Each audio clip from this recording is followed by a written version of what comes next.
साल था 1990 के दशक की शुरुआत। मुंबई, जिसे उस समय भी सपनों का शहर कहा जाता था, अपनी पूरी रफ्तार में धड़क रहा था। लेकिन ये वही शहर था जहां चमक के पीछे धूल भी थी और सपनों के नीचे संघर्ष की एक पूरी दुनिया सांस ले रही थी। ऊंची ऊंची इमारतों की परछाइयां धीरे धीरे पुरानी चौलों पर गिर रही थीं। गलियों में फैली हुई तंग जिंदगी, जहां एक ही कमरे में पूरा परिवार उम्मीदों के साथ रात बिताता था और सुबह फिर उसी संघर्ष की शुरुआत होती थी। लोकल ट्रेनें सिर्फ सफर नहीं थीं, वो एक युद्ध क्षेत्र थीं, जहां हर दिन लाखों लोग अपनी जगह बनाने के लिए जूझते थे।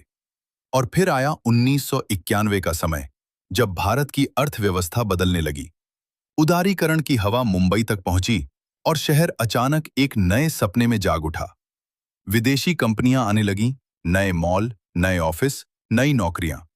लेकिन इसी बदलाव के बीच एक और दुनिया थी, जो धीरे धीरे आकार ले रही थी। अंडरवर्ल्ड की दुनिया।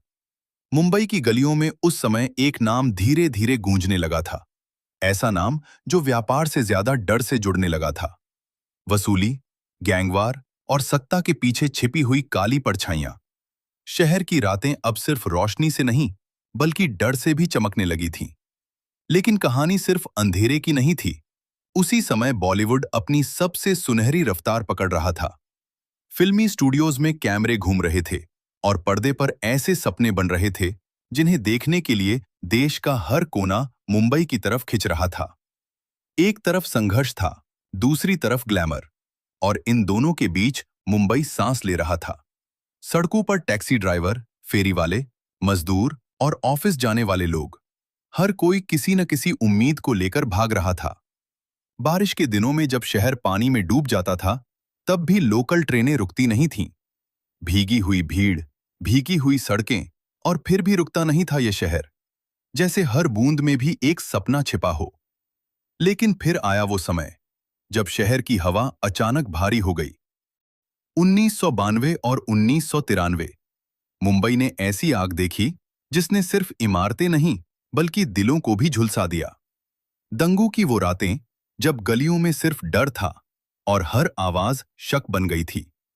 जो शहर कभी साथ खड़ा था, वही शहर बंटता हुआ दिखाई देने लगा था। उस दौर में एक आम इंसान की जिंदगी और भी मुश्किल हो गई थी। काम पर जाना, वापस लौटना, हर कदम पर अनिश्चितता थी। लेकिन फिर भी मुंबई रुकती नहीं थी, क्योंकि यही इसकी पहचान थी, गिरकर फिर उठने की ताकत। इसी समय शहर की ऊंचाइयों पर कांच की इमारतें बनने लगी थीं।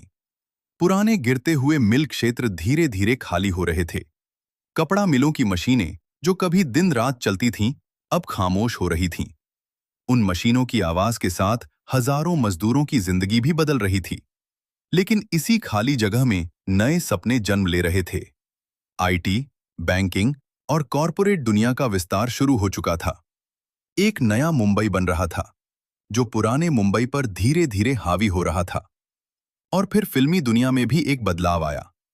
नए चेहरे, नई कहानियां, नए निर्देशक। कैमरे अब सिर्फ प्रेम कहानियां नहीं दिखा रहे थे, बल्कि शहर की सच्चाई को भी कैद करने लगे थे। मुंबई अब सिर्फ एक शहर नहीं, बल्कि एक किरदार बन चुका था। हर फिल्म में, हर कहानी में। रात के समय जब समुद्र किनारे की हवा चलती थी, तब शहर थोड़ा शांत लगता था। लेकिन वह शांति सिर्फ सतह पर थी। अंदर ही अंदर मुंबई बदल रही थी। तेज, कठोर और भी महत्वाकांक्षी। लोग कहते थे, ये शहर किसी को रोकता नहीं। लेकिन ये भी सच था कि ये शहर किसी को आसान रास्ता भी नहीं देता। हर सफलता के पीछे हजारों अनसुनी कहानियां थीं, और हर मुस्कान के पीछे एक लंबा संघर्ष छिपा था। समय आगे बढ़ता गया और 1990 का वह दशक धीरे धीरे एक इतिहास बन गया।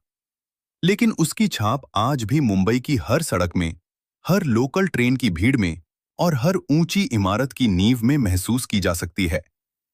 मुंबई बदला, समय बदला, लेकिन एक चीज नहीं बदली। यह शहर आज भी सपने देता है, और उन्हें पाने के लिए उतनी ही कठिन परीक्षा भी लेता है। और शायद इसी कारण मुंबई सिर्फ एक शहर नहीं, एक जीवित कहानी बन चुका है, जो हर दिन खुद को फिर से लिखता है।